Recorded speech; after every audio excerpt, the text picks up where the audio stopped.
వచ్చి నీళ్ళు తాగి పంపించమని వచ్చింది. ఆ నీళ్ళే వాటర్ పట్ల ఇక్కడికి వచ్చి తీసుకురాస్తున్నాం.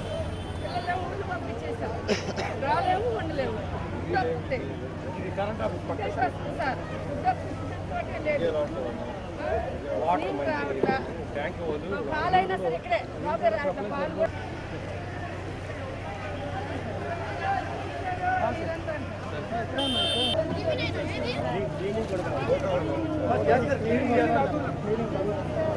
వేలంతా కలెక్ట్ చేస్తారు. అందుకనే సార్ నేను తీసుకు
వరదల ప్రభావంతో విజయవాడ రూరల్ ప్రాంతంలో చూసుకుంటే ఎక్కడికక్కడ కూడా జల దిగ్బంధంలో ప్రాంతాలు ఉన్నాయి. అయితే ఈ జల దిగ్బంధంలో ఉన్న ప్రాంతాలన్నింటినీ కూడా శానిటేషన్ విషయంలో ఎక్కడైనా కానీ ఏ చిన్న సమస్య వచ్చినా అధికారులను క్షమించేది లేదు. ఖచ్చితంగా ప్రజలకు అందుబాటులో ప్రతి ప్రాంతంలో కూడా అధికారులు ఉండాలనేసి అకస్మాత్తుగా చూసుకుంటే ఇక్కడ అధికారులు ఉన్నారా, అధికారులు పారిశుద్ధ్య పనుల్లో నిర్వహిస్తున్నారా లేదనేసి మంత్రి నారాయణ అన్ఎక్స్పెక్టెడ్గా వచ్చాడు. అయితే అక్కడ పరిస్థితులను చూసి కూడా ఇక్కడ ప్రజల నుంచి వచ్చే ఫిర్యాదులను చూసి కూడా అధికారులతో గట్టిగా ఖచ్చితంగా ప్రజల పక్షాన పనిచేయండి అనేసి అధికారులు కూడా హెచ్చరించిన పరిస్థితి కనబడుతుంది. మంత్రి నారాయణ గారు ఉన్నారు, ఆయనతో సార్ ఇప్పుడు పాయకరాపురంలో చూసుకుంటే దాదాపు నీళ్లు తగ్గుతున్నా కానీ శానిటేషన్ ఇంకొద్ది చేయాల్సిన పరిస్థితి ఉంది. మీరేమంటారు? ఇప్పుడు చూశారు కదా కంప్లైంట్స్ మీకు నేరుగా ప్రజల నుంచి రావటం, అదేవిధంగా మీరు కూడా వెంటనే అధికారులు కూడా అప్రమత్తం చేయడం జరుగుతుంది. ఎట్లా ఉంది ఇక్కడ పరిస్థితి?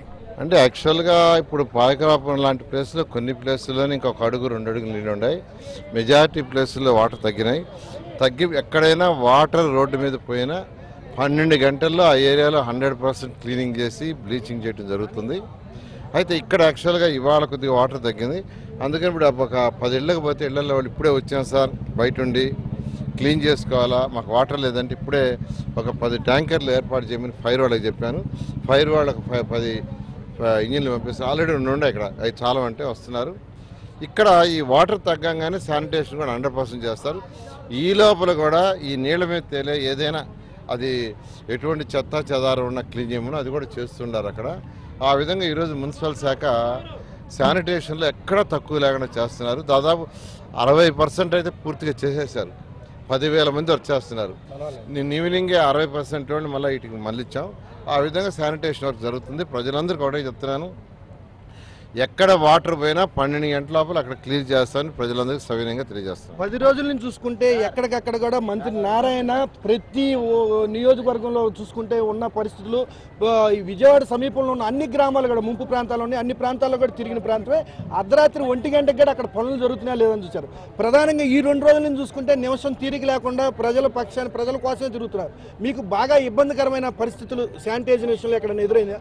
అంటే యాక్చువల్గా ఆర్ఆర్ ఓల్డ్ ఆర్ఆర్ నగర్ పోయానండి. అక్కడ అన్ని చిన్నవి అంటే రైల్వే ట్రాక్ పక్కన ఉన్న చిన్న గొంతులు ఒక 4 అడుగులు ఉన్నాయి, 6 అడుగులు ఉన్నాయి, 10 అడుగులు ఉన్నాయి.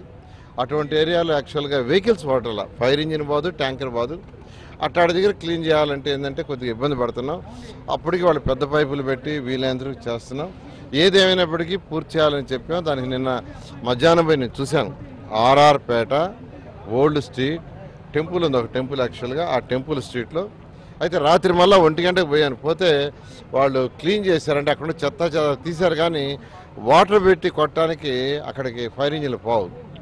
అయితే ఏదైనా చిన్న ట్యాంకర్లు ఏదైనా తీసుకొని చేయమని వాళ్ళు చేస్తున్నారు.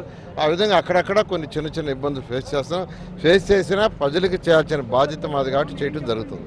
రెసిడెన్షియల్ ఏరియాతో పాటు విజయవాడకి ఒక ప్రసిద్ధి చెందిన ప్రింటింగ్ యూనిట్, విజయవాడకి తెలుగు రాష్ట్రాల్లో కూడా ప్రింటింగ్ రంగం విజయవాడ కేంద్ర బిందువుగా పనిచేస్తుంది. అటువంటి ప్రింటింగ్ రంగం కూడా దాదాపు 500 కోట్ల మేర నష్టం జరిగింది. దాదాపు 18 ప్రింటింగ్ ప్రెస్లు నీట మునిగి ఉన్నాయి. వాటి పరిస్థితి ఏమంటారు? అదేవిధంగా సెకండ్ సెమిస్టర్కి సంబంధించిన మున్సిపల్ శాఖ స్కూల్స్కి సంబంధించిన పుస్తకాలు కూడా పంపిణీ చేయకుండా అయిపోయి ఉన్నాయి. అంటే పుస్తకాలకు సంబంధించి యాక్చువల్గా పిల్లలకి ఏదైతే ఇళ్లలో డ్యామేజ్ అయిపోయినాయో ఆ గవర్నమెంట్ స్కూల్లో ఉండే పిల్లలు వాళ్ళందరూ కూడా పుస్తకాలు పంపిణీ చేయమని రాత్రి ముఖ్యమంత్రి గారు ఆ కన్సర్న్ డిపార్ట్మెంట్కి ఆదేశించారు, ఇస్తారు. ఇప్పుడు మీరు ఏదైతే ప్రింటింగ్ ప్రెస్ ఏరియాలో అటువంటి కొన్ని ఏరియాలో యాక్చువల్గా డ్యామేజ్ జరిగింది. ఎన్యూమరేషన్ స్టార్ట్ చేశారు, అటు రెసిడెన్షియల్ కమర్షియల్ రెండు. ఇవాళ 61 సచివాలయాల ఎన్యూమరేషన్ జరుగుతుంది. రేపు ఎల్లుండిలో ఎన్యూమరేషన్ పూర్తి చేయమని ముఖ్యమంత్రి గారు ఆదేశించారు. ఎల్లుండి ఈవినింగ్ లోపల అన్నింటిలో కూడా ఎన్యూమరేషన్ పూర్తయి ఏం చేయాలనేది ముఖ్యమంత్రి గారు నిర్ణయం తీసుకొని ముందు పోవడం జరుగుతుంది. ఇది పరిస్థితి. రెసిడెన్షియల్ ఏరియాతో పాటు కమర్షియల్ ఏరియాలో కూడా ఎన్యూమరేషన్ పనులు పూర్తిగా నిర్వహిస్తున్నారు. ఈ రోజు రేపట్లో పూర్తి స్థాయిలో మొత్తం అంచనా వేసి ఆ అంచనాని ఎలా పోడ్చవచ్చు అనే అంశాల మీద ముఖ్యమంత్రి చంద్రబాబు నాయుడు దృష్టి సారిస్తారని చెబుతున్నారు. కెమెరా పర్సన్ హరీష్తో రాజేష్, HM TV, విజయవాడ.